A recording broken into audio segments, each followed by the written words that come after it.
Most people think that the most valuable thing they own is real estate or high-yield stock portfolio or assets in general. They're wrong. The most valuable and most dangerous asset class on earth is access. The Epstein Files are currently trending for all the wrong reasons. Everybody wants to know the names. I want the system. Because if you look past the headlines, what you see is a masterclass in how the power is brokered, how relationships are leveraged, and how the world's most successful people fell into a debt trap they couldn't buy their way out of. In this video, we're doing a deep dive into the architecture of power.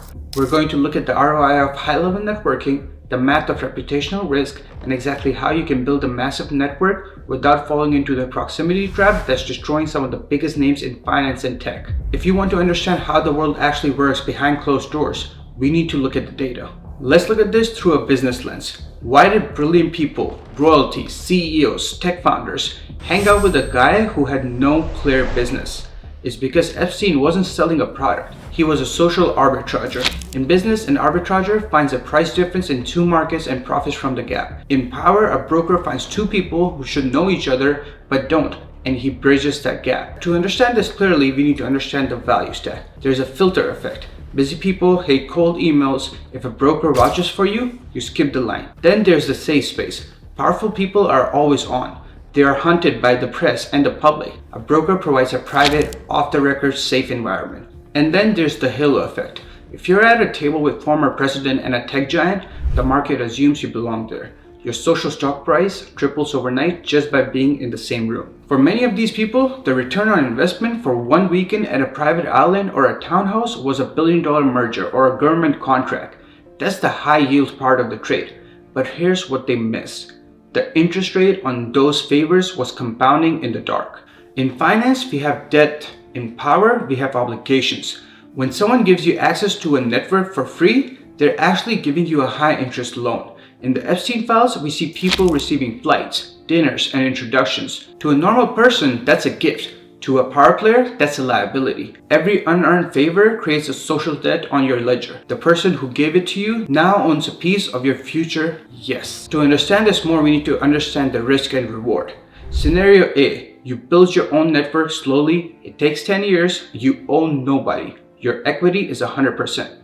Scenario B, you use a broker, you get the network in 10 months, but your equity is 20%. The broker owns the rest of the reputation. When the broker goes down, he liquidates his social debt. He takes you down with him. This is the asymmetric downside of unearned access. If you didn't build the bridge yourself, you don't own the bridge. The owner can blow it up while you're still standing on it. If you are buying $1 million rental property, you check the foundation, you check the plumbing, and the taxes. Why did the billionaires who manage trillions of dollars fail the human foundation test? It's called institutional blindness. When you see a big name already associated with someone, you stop doing your own research, you assume the person before you did the work. Well, the prince is here, so it must be okay. The Harvard professor is here, so it must be okay. This is a cascading failure of betting. In the stock market, we call this a bubble. Everyone is buying because everyone else is buying. In Epstein's case, it was a social bubble. Everyone was investing their reputation in a guy because everyone else was. And just like the 2008 crash, when the truth came out, the social subprime market collapsed and it took the whole neighborhood with it. In finance, we talk about the maintenance capex, the money you have to spend just to keep a building from falling over. In power, secrecy has the highest maintenance cost of any asset. Now you have to understand there is a fundamental difference between privacy and secrecy. Privacy is about protecting your asset, your family, and your peace. It's having a fortress that doesn't need to be shown off. Secrecy is about hiding something that would change the value of your social stock if people found out. The lesson for us, if you're involved in a deal, a friendship, or a network that requires secrecy to function, you are in a high interest debt trap. The moment the secret is out, your net worth evaporates. If you want to benefit from this in the future, build a life that is private but not secret. You want to be the guy whose bank account is huge, your family is safe,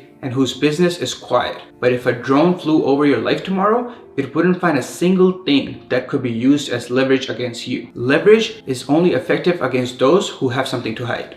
Now, let's get tactical. How do you build a network like the elites without the elite risk? You shift from transaction to equity. Most people network like they're at a flea market. I'll give you this intro if you give me that invite. That is a transactional debt. It creates a web of favors that eventually gets messy. The 200% return strategy for networking is value-based equity. You find a high-value person, You solve a problem for them for free and then you ask for nothing. When you do this, you aren't owing anyone and they don't own you. You are building a relationship equity. In the future, when you need a door open, it's not because you're part of a secret circle, it's because you are a proven asset to that person. If you want to be uncancelable, make sure your value is public and your favors are non-transactional. Now here's the exact exercise I want you to do to protect your future net worth. I call it the 3 deep audit. List the 5 people you spend most of your time with. Now find out who their 5 people are. That's 2 levels deep. Then look at the 5 people those people spend time with. Why? Because in the Epstein Files, most people were guilty by association. Not because they knew him directly, but because they were in business with someone who was in business with him. Now here's the rule. If you are 3 steps away from a black swan liability, you are at risk. If your business partner's best friend is a known fraudster, you are the one who will pay the price when the music stops. To benefit in the future, you need to prune your net worth like a hedge fund prunes a portfolio. If an asset, a friend, has too much contamination risk, bad associations, you liquidate that position immediately. It's better to have a smaller, clean network than a massive, dirty one. Now, the Epstein Files are a tragedy, a scandal, and a mess. But for us, they are a blueprint. They show us that the old way of power, hiding in the shadows, trading favors, and building on social debt is a failing business model. It has 100% risk of ruin. The new way to win is what we talk about on this channel. Be liquid, be clean, be independent. The greatest power move in 2026 isn't getting an invite to a private island. It's being able to look the world in the eye and know that nobody owns a single piece of your soul. This is the only 200% return that actually matters.